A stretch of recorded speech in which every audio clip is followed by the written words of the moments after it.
என்னை பொறுத்தவரையில் நான் யோகாவில் நிறைய பெனிஃபிட் கிடச்சிருக்கு எனக்கு. நான் சர்வீஸில் இருக்கும்போதும் பண்ணினேன்.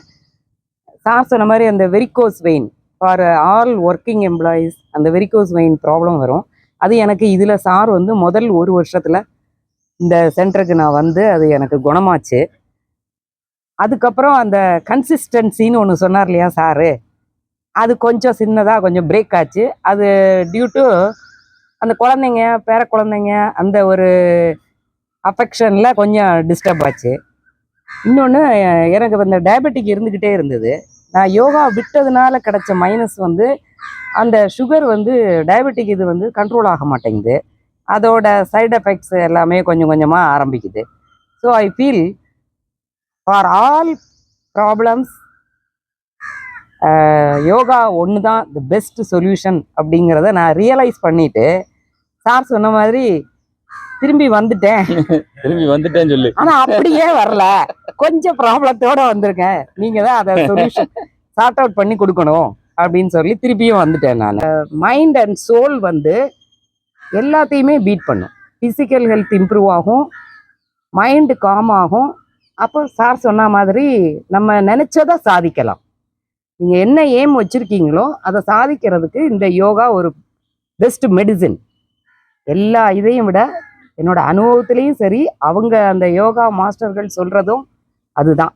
அதனால எல்லாரும் காலையில இந்த ஒரு ஏழியராக எழும்ப முடியாட்டாலும் ஒரு 6 to 7 அந்த பிரபஞ்சத்தோட சேர்ந்து உறவாடிட்டு யோகா பண்ணி நீங்க போனீங்கன்னா நீங்க எந்த ஃபீல்டில் இருந்தாலும் அந்த ஃபீல்டில் சக்ஸஸ்ஃபுல்லாக வர முடியும்.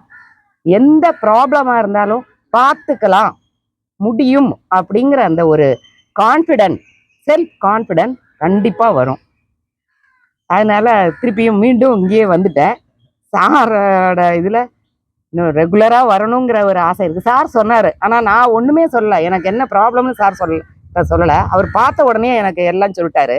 அவர் சொன்னதில் எனக்கு பிடிச்ச ஒரே ஒரு வார்த்தை வந்து இதுதான். அதாவது ஒரு ஏஜ் போக போக நமக்கு வந்து மைண்டு வந்து ஆஃப்டர் 60 மைண்டு வந்து ஸ்பீடில் இருக்கும். நம்ம இதை செய்யணும் அதை செய்யணும் அதை செய்யணும் இதை செய்யணும்னு மைண்டு மட்டும் ஸ்பீடாக முன்னாடி போகும். பாடி ஃபிசிக்கல் பாடி உங்களை வந்து டிட்டோரியேட் பண்ணும். எதுக்கு போட்டு நமக்கு அதுக்கடுத்து சர்க்கம்ஸ்டன்சஸ், அட்மாஸ்பியர், சுற்றி இருக்கிறவங்க எதுக்குப்பா இந்த வயசுக்கு மேலே இப்போ போய் நீ யோகா அது இதுன்னு அப்படி கிடையாது. அதையும் சேர்த்து கொண்டு போய் டில் அவர் எண்ட் ஆஃப் லைஃப் நம்ம நினைச்சதை சாதிக்கணும்னா யோகா கண்டிப்பாக எல்லாரும் பண்ணணும். பெஸ்ட்டு இயற்கையோட இணைந்து இருப்போம். அதுக்காகவே காலையில் இந்த ஒரு 2 ஹவர்ஸை சாரோட சேர்ந்து பிரபஞ்சத்தோட ஐக்கியமாகி நம்மளுடைய வாழ்வை நல்ல வழியில் கொண்டு போவோங்கிறது தான் என்னோட கருத்து. அம்மா அருமையாக சொன்னாங்க. நேற்று உட்காந்து ஒரு 20 நிமிஷம் பேசிகிட்டு இருந்தோம். அந்த விஷயத்த கரெக்டாக அப்படி சொல்கிறாங்க. உடம்பு வேலை செய்யாது, மனசு அங்கே போகணும் இங்கே போகணும் ஓடிக்கிட்டே இருக்கும். அதுதான் நினைக்கிறீங்க அப்படின்னு. ஆமாம் அப்படின்னாங்க. அது உண்மையாக போச்சு. இப்போ நாளையிலேருந்து உடம்பும் வேலை செய்யும், மனசும் வேலை செய்யும். ஓகேவா? அதுக்கு நாங்கள் கேரண்டி.